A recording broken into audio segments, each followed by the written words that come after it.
The war didn't end. It just stopped pretending.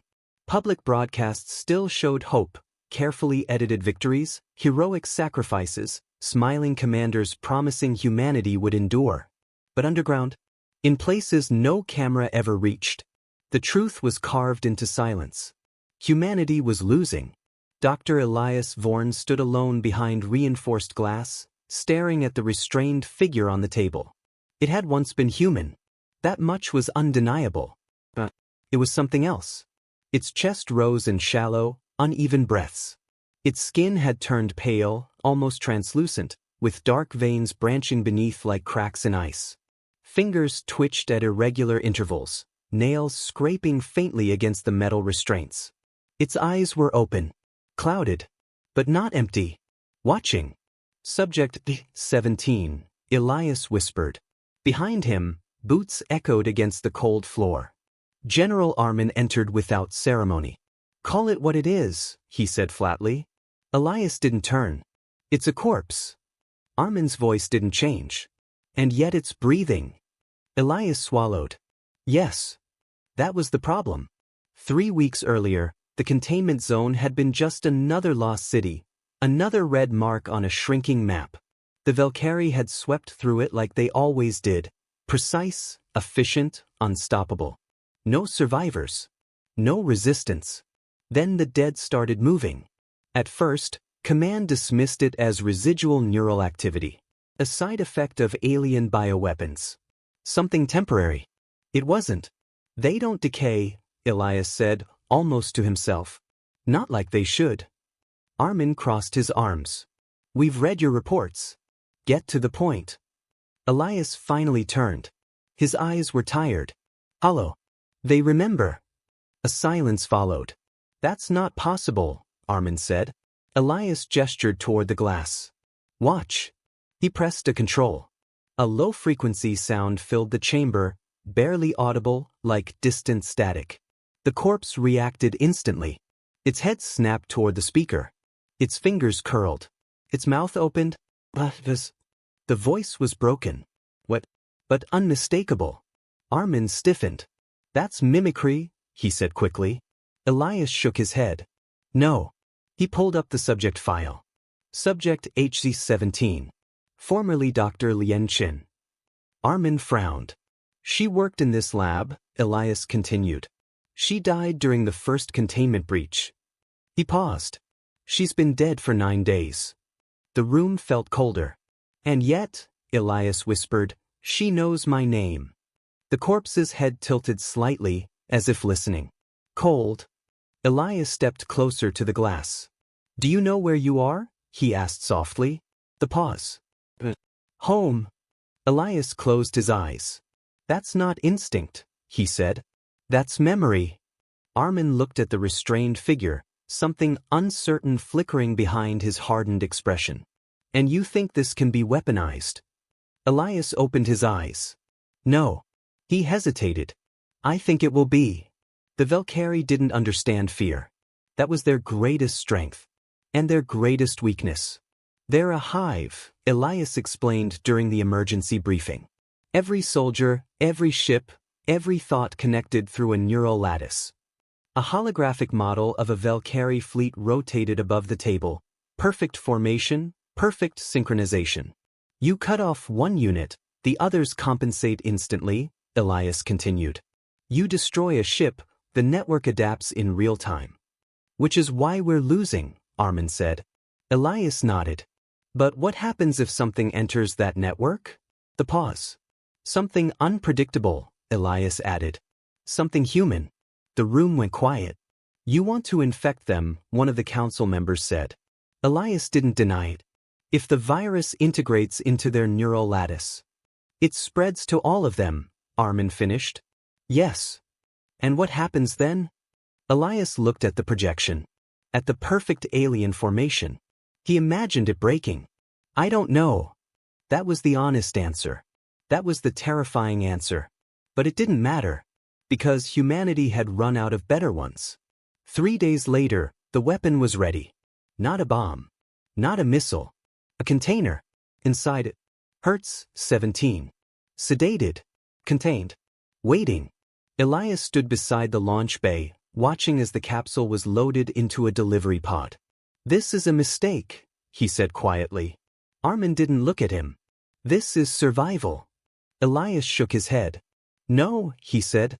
"This is desperation." Armin finally turned. "And what's the difference?" Elias didn't answer. Because there wasn't one. The launch was silent. The pod vanished into the upper atmosphere, carrying humanity's last gamble into the void. The Valkyrie intercepted it within minutes. Of course they did. They always did. Their ships surrounded the pod, scanning it, dissecting it with surgical precision. Curious. Methodical. Perfect. Exactly as expected. "Payload breached," the technician reported. Elias leaned over the console. "Are they analyzing it?" "Yes." "Good," Armin said. Elias didn't share his confidence. Because as he watched the feed, he saw something shift. The Valkyrie ships paused. Not for long. Just a fraction of a second. But enough. "They hesitated," Elias whispered. "That's not possible," Armin said. "No," Elias replied. "But it just happened." Hours passed. No retaliation. No attack. Just silence. A signal. Fragmented. Alien. "Put it through," Armin ordered. Static filled the room. A sound. Breathing. "What? Wrong?" Elias felt his stomach drop. "That's not a transmission," he whispered. The static shifted. Formed something else. A voice. Not quite Valkyrie. Not quite human. Something in between. "Hunter." The room froze. Elias stared at the speakers. At the impossible sound echoing through them. And in that moment, he understood. They hadn't just infected the enemy.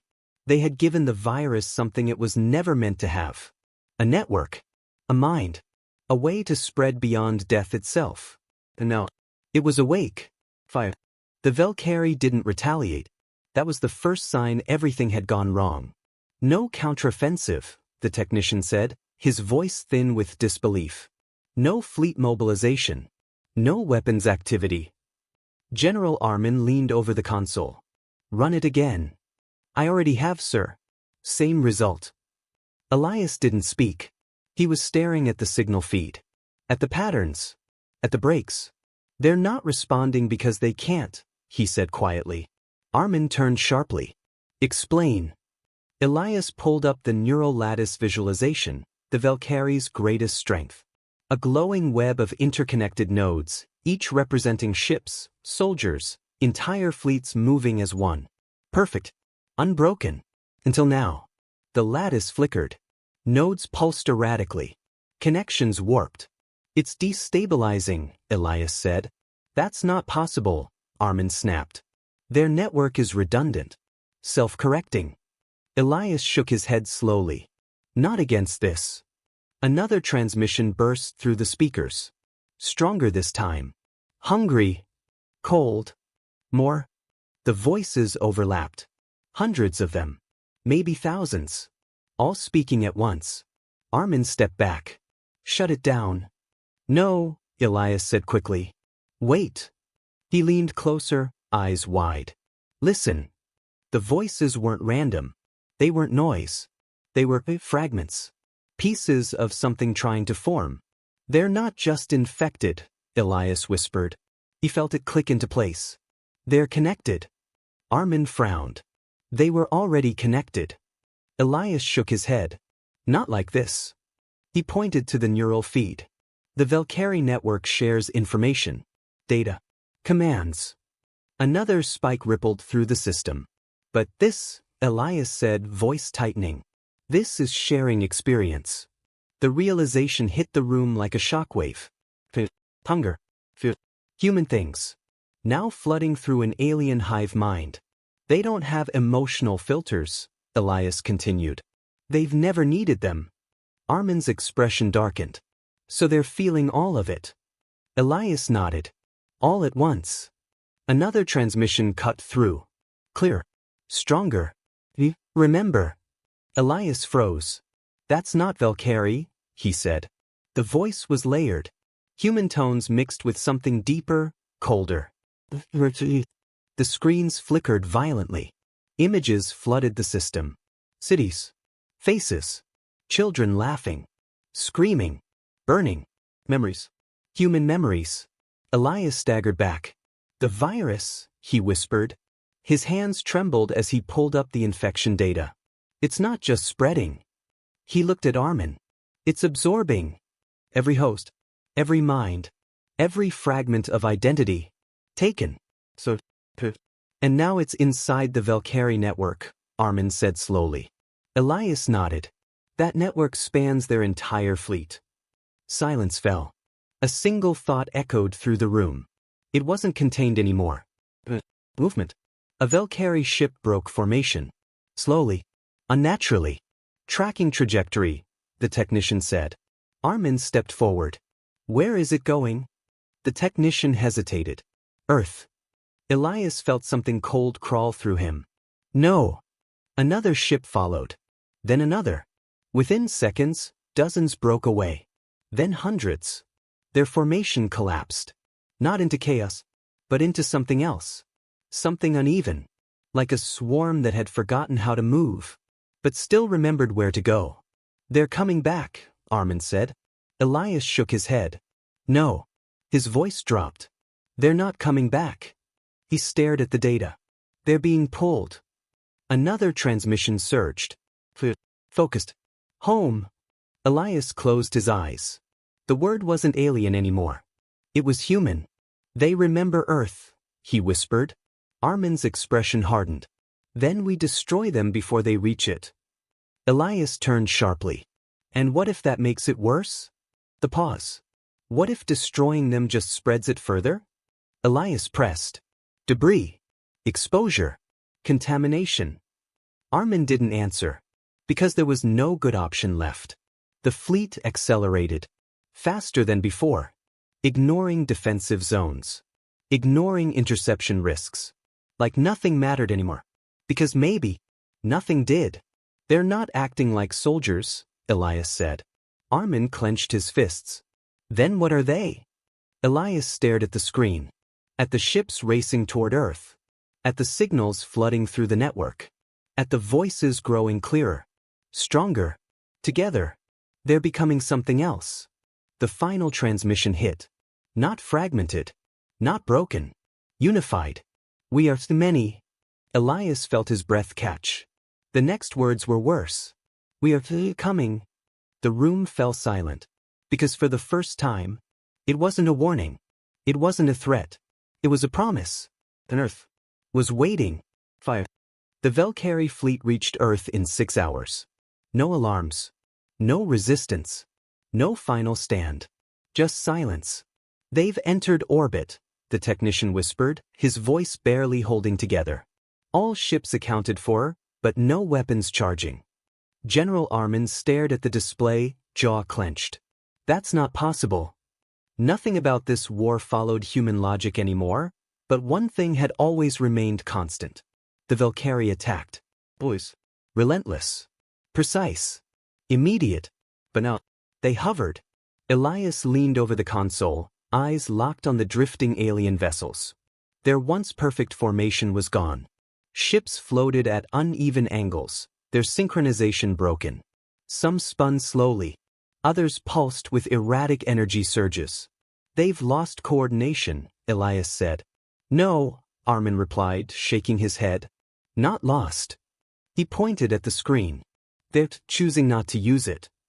A pause fell over the room. That was worse. Orbital defense is requesting permission to fire, another officer said. We can wipe out at least a third of them before they react. Armin hesitated. For the first time since the war began. He didn't know what to do. Elias spoke quietly. If we fire, we don't know what happens. They're already coming, Armin snapped. You said it yourself. Yes, Elias said. But not like before. He pointed to a single ship drifting lower than the rest. Watch that one. The vessel began its descent. Slow. Unstable. Like something inside it was struggling to maintain control. Trajectory locked, the technician said. Impact zone. Berlin. The room went still. Berlin had already been evacuated months ago. Now it was just empty streets and hollow buildings. A graveyard waiting for something to claim it. Do not engage, Armin ordered. Every instinct screamed against it. But something deeper, something colder, told him this wasn't an invasion. It was something else. The ship pierced the atmosphere. No defensive fire. No interception. It fell. And then, it hit. The impact shook the ground miles away, a deep, echoing thunder that rolled across the empty city. Dust rose. Concrete cracked. Glass shattered in 1,000 silent buildings. Deploy recon drones, Armin said. Within seconds, the first feed came online. The drone drifted over the crater. Smoke curled upward, thick and black. The Valkyrie ship lay split open like a broken shell. Zoom in, Elias whispered. The drone descended. Closer, closer. The hull wasn't just damaged. It was torn from the inside. Something moved within the wreckage. A shape. Then another. Contact, the technician said, voice trembling. The first figure crawled out. It was Valkyrie. But wrong. Its armor had fused into its flesh, metal bending like bone. Its limbs jerked with unnatural rhythm, as if pulled by invisible strings. Its head twitched, once, twice, before snapping toward the drone. Its eyes glowed, not with the cold blue of Valkyrie neural light, but something dimmer, hungrier. Home. The word crackled through the speakers. Distorted. What? Elias froze. That's not possible. More figures emerged. Dozens. They dragged themselves from the wreckage, some missing limbs, others barely holding together. Their bodies reformed as they moved, flesh knitting, metal reshaping, bones forcing themselves into alignment. They're regenerating, someone whispered. No, Elias said, voice hollow. They're rebuilding. The drone moved closer. Too close. One of the infected looked directly into the camera. Its face shifted. Just slightly. For a moment, it looked human. Remember. The feed flickered. Images flashed across the screen. Not from the drone. From the signal itself. Cities. Crowds. Children laughing. Screaming. Running. Dying. Human memories. Elias staggered back. The virus is integrating everything, he said. Every host. Every mind. And the Valkyrie, Armin whispered. They gave it a network. The implication hit like a hammer. The virus wasn't just spreading anymore. It was thinking. Above Earth, more ships began to descend. Multiple atmospheric entries, the technician shouted. They're all coming down. Armin turned to the tactical display. Red markers flooded the screen. Europe, Asia, Africa, North America. They're targeting every continent, he said. Elias shook his head slowly. No. He zoomed in. Watched the landing patterns. The spacing. The positioning. They're not targeting. He swallowed. They're redistributing.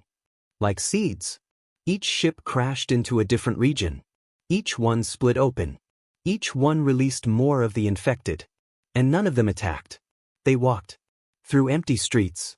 Across abandoned highways. Into the ruins of cities that once belonged to them. Home. Warm. More. Their voices echoed across the transmissions. Layered. Endless. They weren't screaming. They weren't hunting. They were searching. Why aren't they killing? Armin demanded. Elias didn't answer. Because deep down, he understood. These aren't soldiers anymore, he said quietly. On the screen, one of the infected stopped. It knelt in the middle of a shattered street. Touched the ground. We were here. Elias closed his eyes. They think this is their home.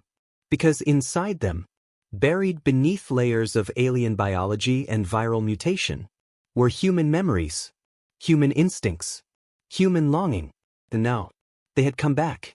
Not to conquer, not to destroy, but to reclaim. The realization settled over the room like a death sentence. They're not invading Earth, Elias whispered. Armin stared at the screen. At the endless descent of ships. At the walking dead spreading across the world. Then what are they doing? Elias opened his eyes. They're returning to it. And this time, they weren't alone. Fire Part 4. The evolution, 800 words, fire. It began quietly. That was what terrified them the most. No explosions. No screams echoing across continents. No desperate last stands broadcast to the world. Just silence. Status reports coming in, the communications officer said, voice shaking. Berlin, Tokyo, Cairo, all gone dark. It began quietly. That was what terrified them the most. No explosions. No screams echoing across continents. No desperate last stands broadcast to the world. Just silence. Status reports coming in, the communications officer said, voice shaking. Berlin, Tokyo, Cairo, all gone dark. General Armin frowned. Gone dark how? The officer swallowed. No distress signals. No combat logs. No anything. Elias stared at the map. Red zones spread slowly, steadily, like a disease creeping through a body. But they didn't behave like war zones. There were no signs of destruction.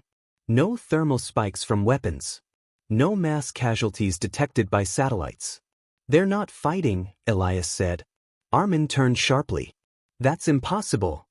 Look at the data, Elias insisted. If this were an invasion, we'd see resistance. Fires. Structural damage. He pointed at Berlin's feed. The city still stood. Empty. Untouched. But the people are gone, Armin said quietly. That was the worst part. Show me live footage, Elias said. A new feed appeared. A hospital in what used to be Mumbai. Emergency lights flickered in dim hallways. Beds overturned. Equipment scattered. Survivors. Dozens of them. Hiding. Waiting. They've been in there for 12 hours, the technician said. No contact. No movement outside. But something shifted. A shadow passed the doorway. Slow. Deliberate. One of the infected stepped inside. The room froze. Survivors clutched weapons. Makeshift, useless. A woman raised a broken scalpel, her hands trembling. Stay back, she screamed. The infected didn't react. It simply walked forward. Up close, it looked almost human. Its skin was pale, veined with black lines that pulsed faintly. Parts of its face were wrong. Slightly misaligned, like a memory that didn't quite fit. Were aware. It stopped in front of her. Tilted its head. You remember? The woman froze. What? The infected reached out. Slowly. Gently. She screamed and slashed at it. The blade cut deep. The wound closed instantly. The infected didn't retaliate. Didn't flinch. It just watched her. Afraid. Its voice wasn't mocking.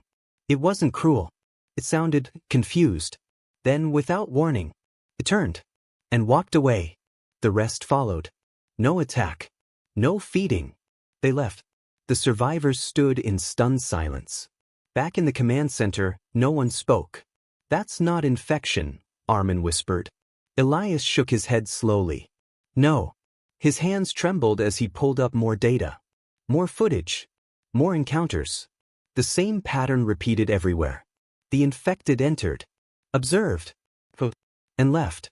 They're not spreading randomly anymore, Elias said. They're choosing. Armin stepped closer. Choosing what? Elias zoomed in on the global spread. Lines formed. Paths. Patterns.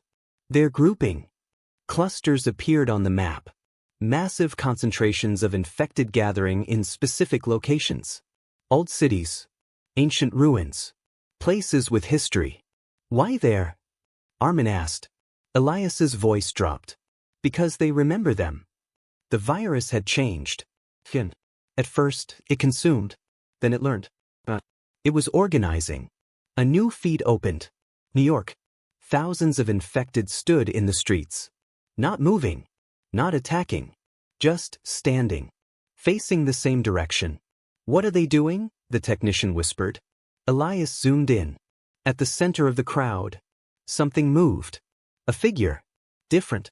It stood taller. Straighter. Its body was stable. Not decaying. Not shifting. Perfectly balanced between what it had been and what it had become. It raised its head. And the others reacted. They stepped forward. In unison. Not a hive mind. Not control. Coordination. Their evolving hierarchy, Elias said, his voice barely audible. Armin stared. You're saying they have leaders now?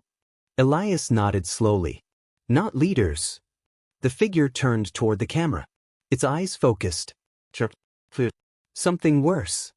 It spoke. Learning. The voice wasn't broken anymore. It wasn't fragmented. It was steady. Human. Alien. Something new. The crowd behind it shifted. Responded. Not as slaves. Not as drones. As something connected. Something aware. Elias felt the weight of it settle in his chest. This isn't a plague anymore, he whispered. Armin didn't respond. He couldn't. Because they were watching it happen. In real time. A species being born. Not through evolution. Not through creation. But through death itself. Elias looked at the spreading zones. At the gathering hordes. At the growing intelligence behind their movements. They're not trying to wipe us out, he said. Armin finally spoke. Then what do they want? Elias's answer came without hesitation. To replace us. On the screen, the central figure took a step forward. The others followed. A city moved. As one. Not mindless. Not dead. Something in between. Something unstoppable. And for the first time, humanity understood. They hadn't created a weapon. They had created a successor. Fire. The last human broadcast didn't end in panic. It ended in silence. No explosions. No final screams. No desperate cries for rescue. Just one message. Repeated. Across every remaining frequency.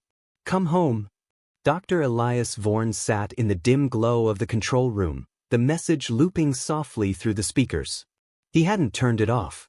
He couldn't. It's not a distress signal, he murmured. It's an invitation.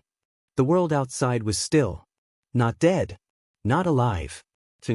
Cities no longer burned. They breathed. Lights flickered on at night. Organized, deliberate, like something was learning how to use them again. Power grids came online without human input. Water systems stabilized. The planet was being maintained. But not by humanity. They're fixing it, Elias whispered. That realization should have brought relief. Instead, it made his stomach twist. Because they weren't saving humanity. They were replacing it. Footsteps echoed in the corridor behind him. Slow. Measured. Familiar. Elias didn't turn this time. I was wondering when you'd come, he said quietly. The steps stopped just behind him. A presence lingered. Elias. The voice was clear. Human. And not. Elias closed his eyes. How many of you are there now? The pause. Enough. He let out a weak breath. That's what I thought. He turned slowly. The figure standing behind him looked almost perfectly human. No decay. No distortion. But its eyes held too much. Memories layered over memories. Lives stacked endlessly behind a single gaze. You stabilized yourselves, Elias said. The thing nodded. Learned from you. Of course they had. Human adaptability. Valkyrie connectivity. Combined. Perfected. And now? Elias asked. The thing stepped closer. Its movements were smooth. Effortless. Now, we grow. Elias felt the weight of those words. Not survival. Not domination. Growth. Like a species that had already accepted its future. You're leaving, Elias said. It wasn't a question. The thing tilted its head slightly. Yes. Elias laughed softly. Of course you are. Earth was never enough. It never had been. No. They had the means to go further. The Valkyrie ships, Elias said. You repaired them. We improved them. That sent a chill through him. Human creativity. Valkyrie technology. And something else. Something born from death itself. They won't stop you, Elias said. There was no one left who could. The thing studied him. You are afraid. Elias shook his head. No. He met its gaze. I'm curious. That seemed to interest it. Why? It asked. Elias gestured to the screens. To the world. Because this shouldn't exist, he said. The thing was silent for a moment. Why not? Elias opened his mouth. Stopped. He didn't have an answer. Because everything about humanity, every rule, every belief, had just been proven wrong. Death is supposed to be the end, he said finally. The thing stepped closer. Close enough that Elias could feel its warmth. Alive. No, it said. Its voice was steady. Certain. That was your misunderstanding. Elias stared at it. And this? He asked. What are you? The thing's expression shifted. Not into something monstrous, but something meaningful. We are continuation. The word hung in the air. Not destruction. Not extinction. Continuation. Elias let out a slow breath. And humanity? The thing reached out. Its hand hovered in front of him. Waiting. You are part of us. No force. No threat. Just inevitability. Elias looked at the hand. Then at the screens. At the world that no longer belonged to him. At the future standing in front of him. You didn't come to kill me, he said. No. You came to take me. The pause. To keep you. That was worse. And yet, strangely comforting. Elias hesitated. Not out of fear. But because he understood what this meant. This wasn't survival. It was surrender. To something greater. To something inevitable. He reached out. Their hands touched. And the world shattered. Memories flooded him. Not just his own. Everyone's. Every life. Every death. Every moment stitched together into something vast. Endless. He gasped. Then stilled. His body straightened. His breathing evened. Expanded. When he opened his eyes again, he wasn't alone. We remember, he whispered. The thing smiled. And behind it, more gathered. Not monsters. Not invaders. Something new. Something complete. Together, they turned toward the sky. The ships waited. Silent. Ready. And now, so were they. The final signal broadcast across the stars. Not a warning. Not a plea. But a truth. Come home. And across the galaxy. Something answered. Fire.